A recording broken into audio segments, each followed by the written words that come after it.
নমস্কার বন্ধুরা, কেমন আছেন? আজকে হচ্ছে মঙ্গলবারের সকাল।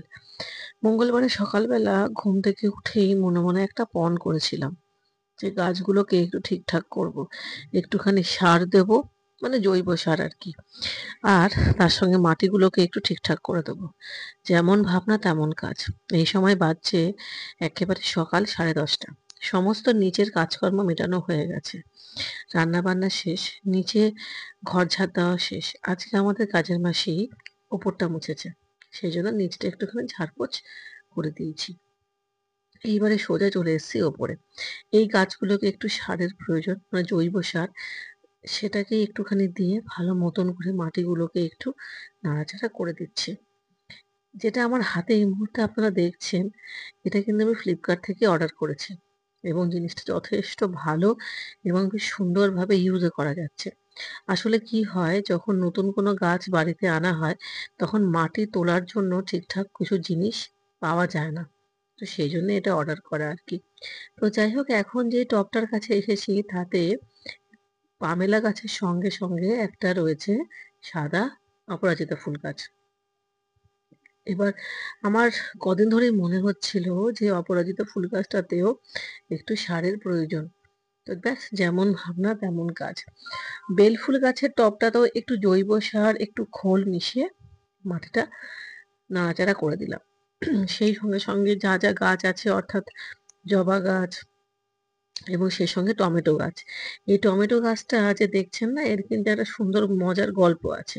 সেটা হচ্ছে, আমি কোনো চারাও লাগাইনি, কোনো বীজও লাগাইনি। এটা এমনিই উঠেছে।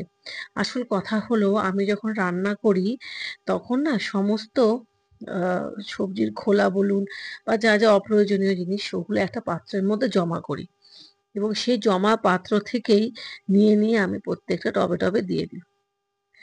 এইবারও সেরকমই করেছি। তো আমার মনে হয় কোনোভাবে হয়তো টমেটোর একটা বীজ আরকি ওই টবে পড়ে গিয়েছিল, তো ব্যাস সেখান থেকেই গাছ উঠেছে। এখন এসছি এই গাছটাকে একটু মেরামত করতে। এই ফুলটা সম্ভবত ক্যালেন্ডুলা। আমি ভুলও হতে পারি, কিন্তু মনে হচ্ছে ওটাই হবে। ভদ্রলোক বলেছিলেন যে ফুলগুলো যদি শুকিয়ে যায় তাহলে ফুলগুলোর গোড়া থেকে কেটে দেবেন। তা না হলে কিন্তু গাছটাই মরে যাবে। তবে এই গাছটাকে আমার খুব একটা সুবিধা লাগছে না। আর সেই সঙ্গে, সঙ্গে দেখছি ফুলগুলো একটু শুকিয়ে যাচ্ছে। তো সেজন্য কেটে দিলাম আরকি কাঁচি দিয়ে। আর আমি যেটা করি সবসময় সার হিসাবে গাছেদের জন্য, সেটা হচ্ছে পেঁয়াজের খোলা, এই শসা, চোকলা আর চা পাতা, এই সমস্ত কিছুকে বেশ কয়েকদিন ধরে রেখে তারপরে প্রত্যেকটা গাছের গোড়ায়, গোড়ায় দিয়ে দিই। আজকেও সেটার কোনো ব্যতিক্রম হয়নি। এইভাবে করে মোটামুটি গাছেদের পরিচর্যা করি, যেটুখানি আমি জানি আরকি। তো যাই হোক, এইবারে এই গাছটাতে জল দিতে গিয়ে আজকে একটা মারাত্মক ভুল করেছি। যেভাবে করে আমি জলটা দিয়েছি না, তাতে করে বেশ কিছুটা মাটি পড়ে গেল। তো তখনই বুঝলাম যে এইভাবে করে তো দেওয়া যাবে না। ওই আরকি ঠেকে, ঠেকে শেখা। ওই কিছু মানুষ আছে না যারা দেখে শেখে, আর কিছু আছে যারা ঠেকে শেখে। আমি হচ্ছে ঠেকে শেখার পাবলিক আরকি। এই হচ্ছে টমেটো গাছ। দেখুন তো কত সুন্দর বড় হয়েছে। তার সঙ্গে কিন্তু আরেকটা ছোট্ট মতন গাছও রয়েছে। এই গাছটার নামটা না এই মুহূর্তে আমার মনে নেই। এই গাছটা সম্ভবত কামিনী গাছ। হ্যাঁ, মনে পড়েছে, কামিনী গাছ। তো যাই হোক, টমেটো গাছটা এত সুন্দর হয়েছে যে বলার নয়। হয়তোবা কোনোভাবে ওই চোকলা দিতে গিয়েই হয়তো তার দানাটা হয়তো পড়ে গিয়েছিল। সেইভাবেই হয়েছে। আর সাদা অপরাজিতা গাছটাতে খুব ছোট, ছোট করে সাদা অপরাজিতা ফুল এসেছে। ফুলগুলোকে ঠিক পুষ্ট বলে মনে হয়নি। সেইজন্যই বলতে পারেন যে সারটা দেওয়া। এই এরই কথা বলছিলাম আমি, যে এটাই আরকি ফ্লিপকার্টে এসেছে। খুব ইউজফুল জিনিস বন্ধুরা। আপনারা চাইলে কিনতেই পারেন। গার্ডেনিং এর জন্য এক্কেবারে ভালো। তো যাই হোক, সমস্ত গাছে-টাছে সার দিয়ে দিয়েছি। দেখা যাক আমার গাছগুলো কেমন থাকে। তো এইবারে একটুখানি চলে এসেছি শিম পাড়তে। আমি আর কি শিম পাড়বো বলুন? মানে আমার তো নাগালেরই বাইরে। যাই হোক, শিম পাড়া হলো। তো এইবারে আমি যাচ্ছি মেয়েকে আনতে। আমাদের এই আম গাছটা কেটে দেওয়া হবে বন্ধুরা। তো আগের দিন লোকগুলো এসে গাছের ডালগুলোকে কেটে দিয়ে গেছে। গাছটা কাটতে আসার কথা ছিল আজকে, কিন্তু ওরা আজকে আসেনি। জানি না কবে আসবে, তবে যন্ত্রপাতি সমস্ত কিছু রেখেই গেছে। তবে মানে দুর্ভাগ্যবশত আমি একটা কথা বলি, গাছটার এত সুন্দর কাঠ হওয়া সত্ত্বেও সেরকম দাম কিন্তু বিক্রি করে পাওয়াই যায়নি। একেবারেই পাওয়া যায়নি। ওটাই খুবই আফসোস হচ্ছিল। তো যাই হোক, এখন এই সমস্ত কিছু ভাবতে, ভাবতে চলে এসেছি স্কুলে।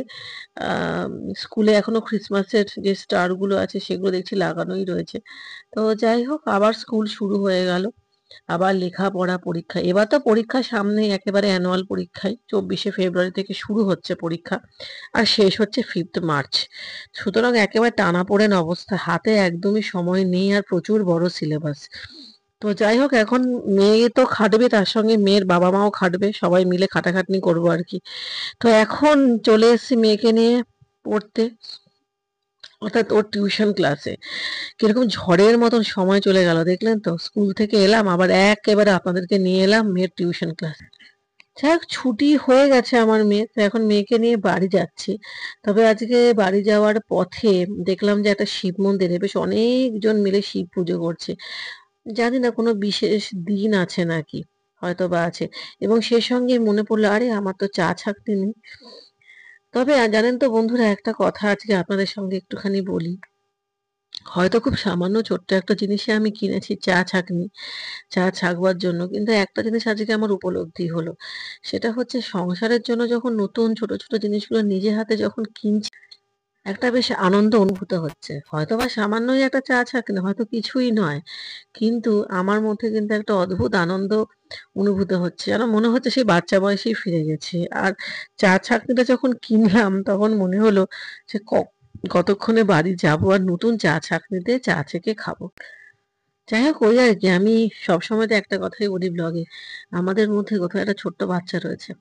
দেখুন না, শুধু তো একটা চা ছাঁকনিই কিনেছি এমন তো কিছুই নয়, এবং এরকম চা ছাঁকনি এর আগে কত কিনেছি, কিন্তু ওই যেহেতু জিনিসটা নতুন, তাই জন্য মনে হচ্ছে কতক্ষণে বাড়িতে গিয়ে নতুন করে আবার খাবো। তো ঠিক আছে বন্ধুরা, এখন চলুন একটু বাড়িতে যাই, একটুখানি সন্ধে বাতি দিতে হবে। ছেড়ে ওই বাবা, আমার ভাইটা এসছে। দেখো এটা কি হচ্ছে গো।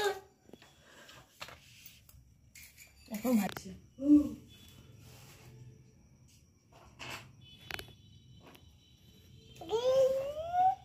আসছি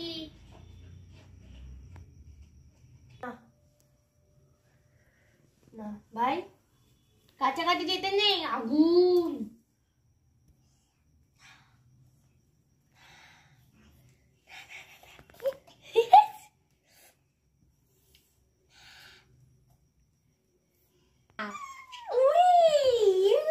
আস্তে আস্তে আস্তে, এগুলো করবি না, আমার ভয় লাগে।